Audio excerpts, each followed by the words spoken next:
and welcome to this week's weekly forecast. This is for week commencing April 5th, 2021. My name's Vicki and I'm the travelling tarot teacher, and each week I bring you guidance using the tarot and picking 6 cards to see what energy is affecting us this week. This week I am coming to you from Adelaide in South Australia, and have just had a lovely day. I'm at this beautiful caravan park at the Adelaide Showgrounds. If anyone's travelling in Australia, I highly recommend that you come and stay here.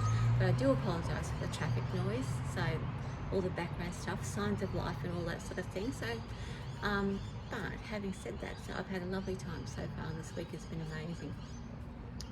Now, let's get on with the weekly forecast. Is a day late. That's because I'm having a nice time and I forgot to do it, so that's why we're doing it today. To shuffle the cards and choose 6. 1, 2. This is always the most stimulating part of it, right? 3, 4. I hope you've all had a good week. The weekly forecast from last week was really interesting. 5 and 6, it really was all about work. Alright, so that's the 6 cards. Let's have a look. So the first card we're looking at today is where we are. This is like our conscious selves, or what we know about ourselves. And this is the energy that is going to be most in our face this week. So here we have the Lover's card.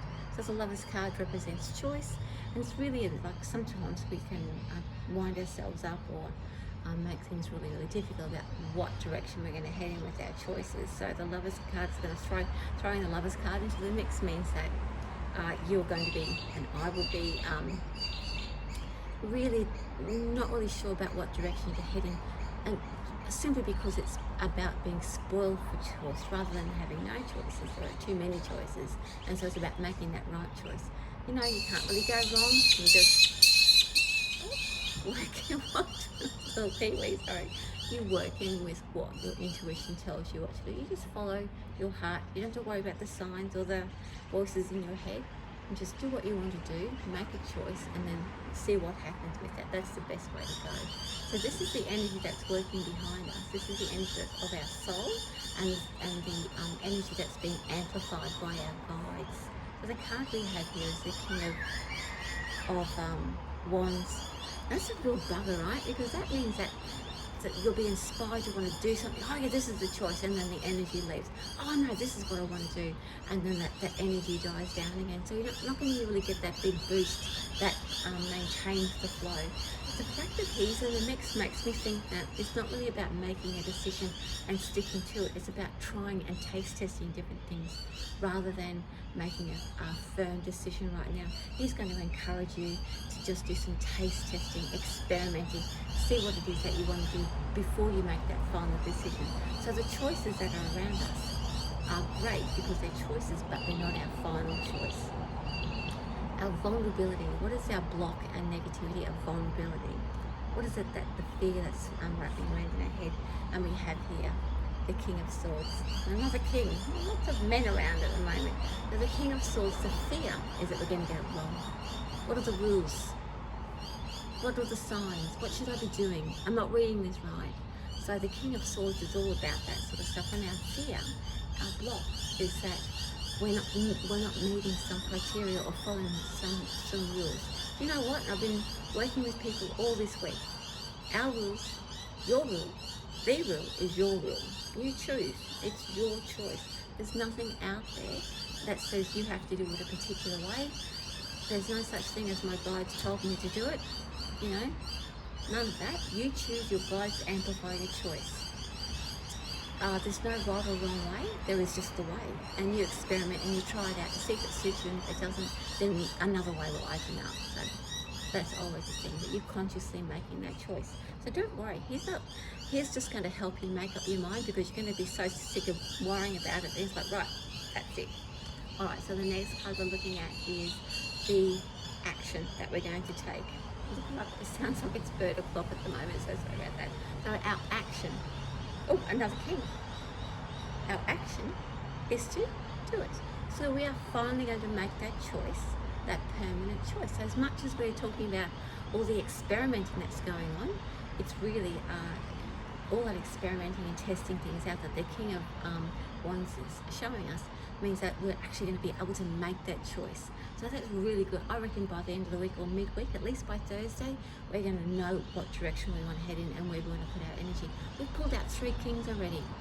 Let's see if we can't go for the full house. What is it? No, 4 of a kind. Okay. Future. What is the future of this energy, of all these kings around us? Strength. So that means that we are building a strong future for ourselves. Because we are making that conscious choice and we are listening to our own intuition, we are building a strong, solid foundation for our future.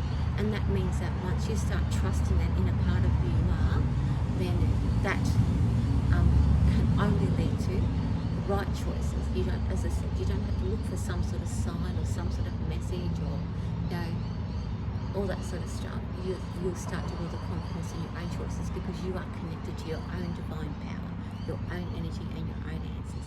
Now, I wonder what the last card is going to be. This is the card of our spiritual journey. So what is our soul telling us?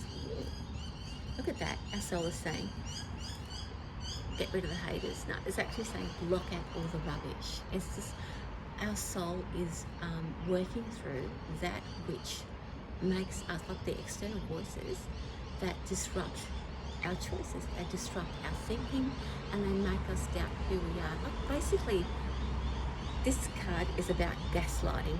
So our soul is teaching us about gaslighting and what it is to have those choices and those decisions undermined. No wonder we've got so many kings around us. That's going to keep us on the straight and narrow. As much as it's a very patriarchal sort of energy, having king energy is very finite and very final and done and dusted. So there's no real sort of negotiation around it. You either do it or you don't. And that's why the king is in such play here. That means that you're blocking out now. What do they say? Haters are going to hate. You're going to block out the haters. You're going to learn to recognize when something or someone is trying to undermine you, and you are going to move it out of your space because your emotions are, like your feelings are going to become involved in it. So you've got to trust your feelings, trust your judgment, make conscious choices, and building a strong future. A lot of kings there and a lot of major arcana cards. The only card that is not a major player this week is our spiritual journey. So big energy shifts are happening within us in order to make such a minor change, but that change is going to make a difference. That means we only keep the people that support us close, and we get rid of the rubbish. Not only just the people, but the situations that don't support us either. Anyways, I'll leave that with you. Thanks for joining me.